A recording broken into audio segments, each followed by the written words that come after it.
والصلاة والسلام على من لا نبي بعده. أما بعد فأعوذ بالله السميع العليم من الشيطان الرجيم. بسم الله الرحمن الرحيم.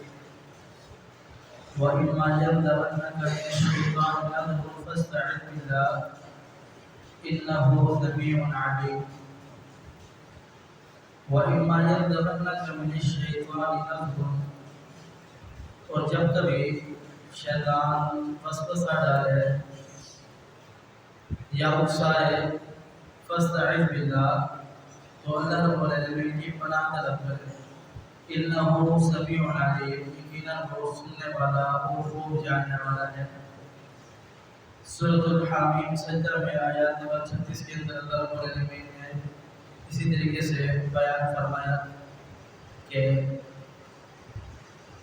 وَإِمَّا يَنزَغَنَّكَ مِنَ الشَّيْطَانِ نَزْغٌ فَاسْتَعِذْ بِاللَّهِ. یہاں پر انہ سمیع علیم ہے، وہاں پر انہ هو السمیع العلیم. اللہ رب العالمین نے پیچھے یہ بیان فرمایا کہ دعوت کے آداب کے امر بالمعروف نہی عن المنکر.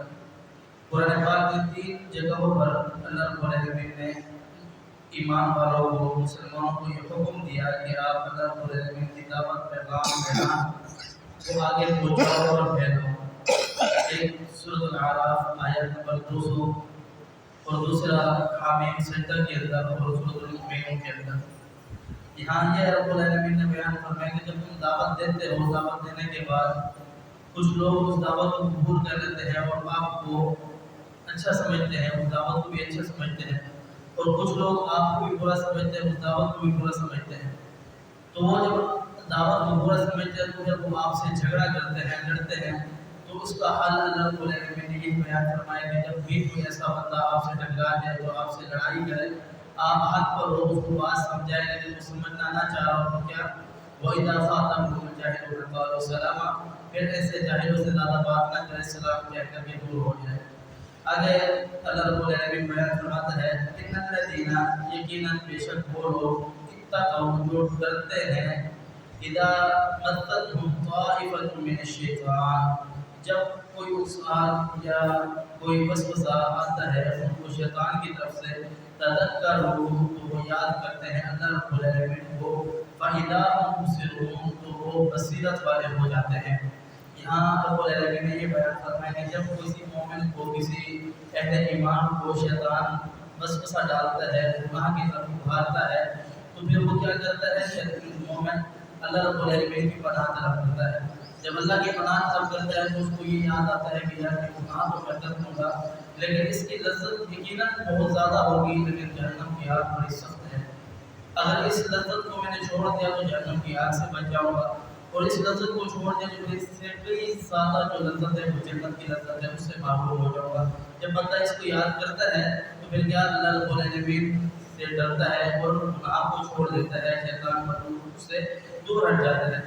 جناب رسول اللہ صلی اللہ علیہ وسلم بیٹھے ہوئے تھے، صحابہ کرام کہتے ہیں کہ 2 شخص آپس میں لڑنے لگے. جب آپس میں لڑنے لگے ان میں سے ایک کا چہرہ سرخ ہو گیا، لال ہو گیا، یہاں تک کہ وہ ایک دوسرے کو گالیاں گلوچ دینے پر آ گئے. تو رسول اللہ صلی اللہ علیہ وسلم بیان فرمایا کہ میں ایسا کلمہ جانتا ہوں اگر ان میں سے یہ شخص پڑھ لے تو یہ اس چیز سے دور ہو جائے. کیا اعوذ باللہ من الشیطان الرجیم. رسول اللہ صلی اللہ علیہ وسلم بیان فرمایا جب بھی تمہیں کوئی غصہ آ جائے تو تم کیا کرو؟ 3 مرتبہ اعوذ باللہ من الشیطان الرجیم پڑھ کے اپنے دائیں طرف یا بائیں طرف دل کی طرف جھکا دو. یہ شیطان کی طرف سے ہوتا ہے، شیطان دور ہو جاتا ہے، بھاگ جاتا ہے. یہ اللہ کا ذکر کرو. جناب رسول اللہ صلی اللہ علیہ وسلم جا رہے تھے، جناب صفیہ میں وہ یہی بیان کرتی ہیں کہ میں آپ علیہ السلام اعتکاف میں بیٹھے تھے، ان کے پاس گئی. جب میں ان کے پاس گئی تو آپ علیہ السلام کے پاس بیٹھی، میں نے بات کی، گفتگو کی. اس کے بعد جب میں اٹھنے لگی تو آپ علیہ السلام مجھے چھوڑنے کے لیے اپنے گھر آنے لگے. تو 2 انصاری صحابی گزرنے لگے تو آپ علیہ السلام نے کہا ٹھہریے، رک جائیے، میرے ساتھ کون ہے؟ صفیہ بنت حیی. یعنی آپ علیہ السلام نے وضاحت کی کہ میرے ساتھ یہ ہے، اس وجہ سے کہ یہ کسی ایسے شک اور شبہ کے اندر مبتلا نہ ہو جائے کہ یہ ساتھ کون ہے. تو انہوں نے کہا سبحان اللہ. اس کا مطلب یہ تھا کہ اللہ کے رسول آپ پر بھی کوئی ایسی بات سوچ سکتا ہے. تو آپ علیہ السلام نے فرمایا کہ شیطان انسان کی لہو کے اندر ایسے دوڑتا ہے، ایسے جو کہ مانتا ہے جیسے اس کی لہو کے اندر خون دوڑتا ہے.